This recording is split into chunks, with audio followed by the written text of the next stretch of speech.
Hi, this weekend I watched The Big Boss, the 1971 feature that was Bruce Lee's mainstream breakthrough and his first major international hit. It's the story of Chang'an, a young Chinese labourer who, having made a promise to his family not to engage in fights, travels with his uncle to Thailand, where he's going to work with a bunch of his cousins at an ice factory. They live in a bungalow, all seemingly sleeping in the same room, and initially things go well. But then it's discovered that by two of the cousins that the ice factory is actually a cover for a drug smuggling operation, and they promptly disappear. The various cousins, led by Chang'an, investigate. Chang becomes the new foreman as the boss tries to put him on his side, but events start to spiral into a final confrontation with the big boss.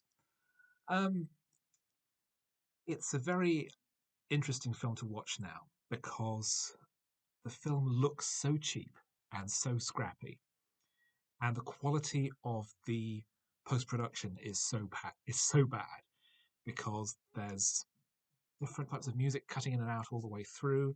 The dubbing is quite poor. The quality of the print I watched was not particularly good, but at the core of it, you have Bruce Lee, and this is a showcase for him because he is absolutely magnetic.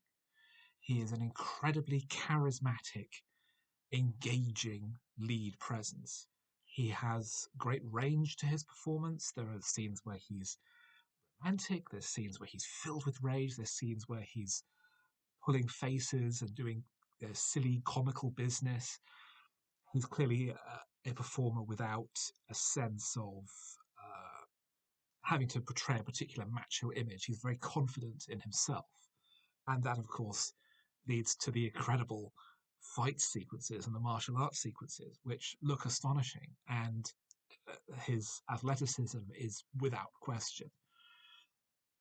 Um, this is the movie that made him a star.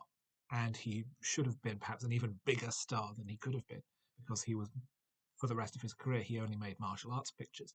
And based on his performance here, he could easily have led a non action, non martial arts movie, such as the flexibility and depth of his performance.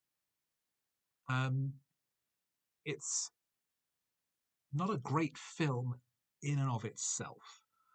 The plot is a bit odd and hackneyed. There are moments of weird, excessive violence later on, which feel out of kilter, like when you find out what's happened to the missing cousins.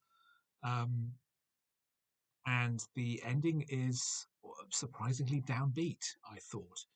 But uh, it's an absolutely fascinating calling card. I've seen very few of Lee's films. I think the only one of his I'd seen before this was Enter the Dragon.